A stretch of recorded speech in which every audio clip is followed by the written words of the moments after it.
Should we bring in a skilled foreigner who earns more than national average or one that earns less? Minister Chan Chun Sing has actually answered this very difficult question. He has actually shared that a very memorable answer came from a student who really highlighted something interesting. The student wants some skilled foreigner who earns more than national average but below him. Now, we don't mind people earning more, but once it gets past what we earn, we feel uncomfortable. That's actually a very natural reaction. I happen to be in an occupation whereby I see people's salary all the time and I'm a bit more used to it. But this salary part is always something very sticky. And it's going to lead us to today's question.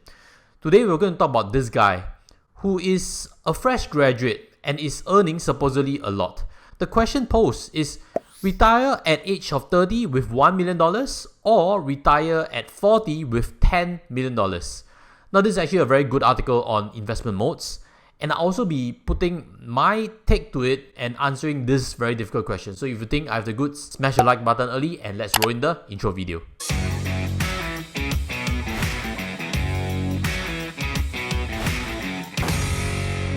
Hi guys, welcome back. Let's start our discussion rolling. This question posed by this supposed fresh graduate with a starting base salary of $300,000 in a supposed finance subfield.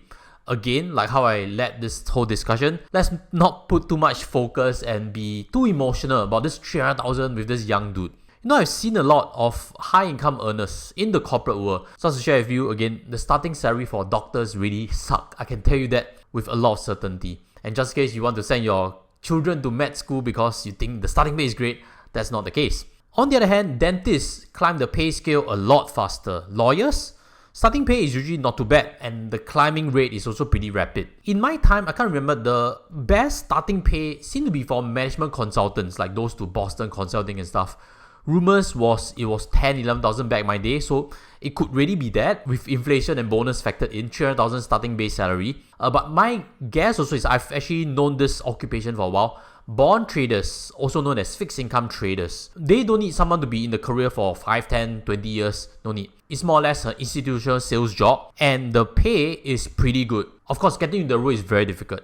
And I've actually put up some numbers to show you the average trader or fixed income salary pay in Singapore. 251,000 plus. Now, just in case you want to be a fixed income trader, do know also these are the prerequisites, but let's not dive too much to it. But this role has good and bad periods. When bonds are drier, sales is a bit lower. There could be retrenchment and stuff. When there are a lot of issues, actually to make that base pay is not too difficult. So if I were to take a step in doubt on what occupation it is, that's my best guess. But let's really drill down on the answer. The first part, retire at age of 30 with $1 million. Now, with any high income career, it's usually not easy to sit there long. There are seasons where retrenchment risk is higher and the stress from the work is also quite hefty. But if indeed 300,000 income can be earned, getting to 1 million by age of 30 is actually mathematically not difficult at all. But again, let's not put too much emotion to that. What I want to critique is retire at age of 30 with $1 million. My quick answer to that is don't be crazy. I don't have too much issue with $1 million actually. I have an issue with retiring at age of 30. What to do? Sit by the beach? So many athletes make fantastic monies in their 20s. And then if they don't know a new purpose in life, any amount can be blown away. Not just 1 million. 100 million can also be blown away. So there is really just too much life after the age of 30. Nobody is fixed at that age. There are a lot of things that come into someone's life. A new partner, which could also include a new kid on board, that would change the entire dynamics and the need for income. What about expectations in life? What about expectations in family? What about a new house? These days HDB flats can cost up to $1 million already. So at the age of 30, there's really nothing fixed. I usually don't suggest anyone at the age of 30 to be too serious, too much in retirement, because there's still a lot of life change upcoming. Having $1 million at the age of 30 does indeed give you something, which is capital. With capital, you have choices. Yes, $1 million is not a lot these days. You can't be an angel investor and go and make monies in startups. And in any case, an angel investor needs to have experience and skills in the business world.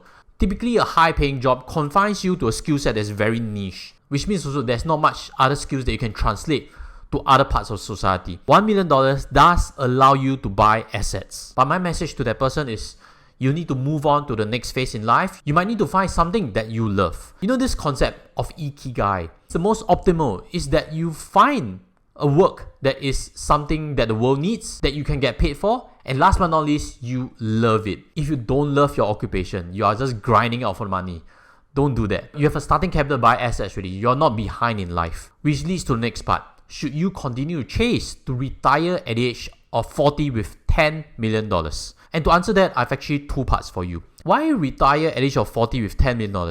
Is it firstly a needs-driven philosophy? Do know also to be the top 1% net worth in Singapore, supposedly, based on a study by Knight Frank, you need $2.9 million US dollars only, which equates to possibly $4 million. $4 million net worth, you're the top 1% in Singapore. So don't come telling me that you need $10 million to retire at the age of 40, because $4 million gets you quite possibly to the top 1% already. And what I'm clearly refuting is that $10 million is not a needs-driven number. $4 million is more than enough.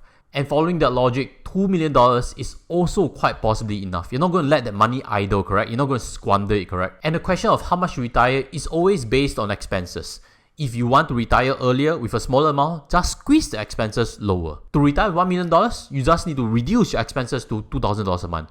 To retire with $2 million, you just need to squeeze your expenses to $4,000 a month. And to milk $4,000, you can just simply put into fixed deposits, whereby it's risk-free. So why is there a need to work until the age of 40 if you really hate the job, if you really hate the occupation, you really hate the hours that you need to put in? Because again, if you can get the $1 million, more or less everything you need in terms of safety needs or psychological needs, which includes food, warmth, housing and stuff, all these do not cost that much at all. $1 million can get there. $2 million, you really have a buffer already. There's no need to challenge yourself to get to $10 million, which is just an arbitrary number placed out there to satisfy this second reason. Is $10 million needed for self-esteem? Does it really make you happier that you have more net worth than your friends? Does it really make you happier that you have accomplished more in net worth and that you are a superior being? You know the tricky part in life is that in every neighborhood that you move to, you realize that there's someone that is richer than you. It's true, unless you're Elon Musk, of course. If you move to a new neighborhood, fancier place, you realize that there are people who are there already that are even richer than you. So 4 million, 10 million, 100 million, it is all a mirage. And that if you don't have self-esteem at 4 million or 10 million, you also not find that self-esteem at the end of 100 million. Let me share with you this quote by Anu Sharma, which I love and I think is very appropriate to bring up now. He's mentioned that once you're financially secure, there's no difference in the quality of life between you and the richest person on earth. You both have limited time on earth. A sandwich is still a sandwich, whether a billionaire eats it or you. Money is nothing but a piece of paper or a number on the phone. Real life is in relationships. And the key part again, time is the real currency of life, not money. Help me smash the like button and press on subscribe, especially if you like content like this that discusses on wealth mindsets and financial freedom. So I have this in conclusion, as to retire at the age of 30 with $1 million or retire at the age of 40 with $10 million. Firstly, get to the age of 30 with $1 million first. It makes sense. It legitimately satisfies all the safety nets that is really needed. Housing, food and stuff, you're set for life. You're fine. Then, if you feel you're losing too much in terms of health and relationships, it is possibly time to leave that job already. Because again, you don't have that much to lose once you have that safety net set in. A good test, if the work still fulfills you, is if this question on retirement ever comes up again.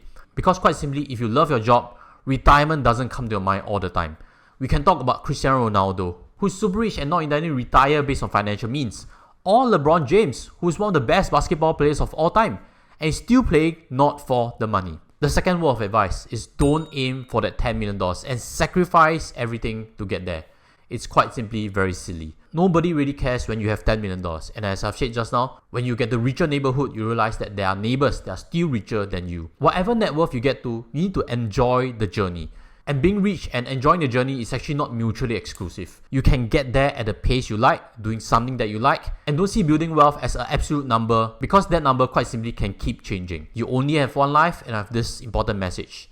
Time is free, but it's priceless. You can't own it, but you can use it.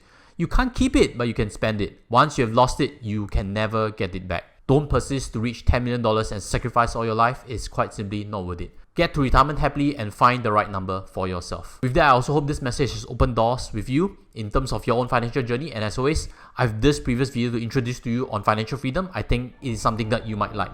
With that, I'll sign off from here and see you there. Take care as always. Goodbye.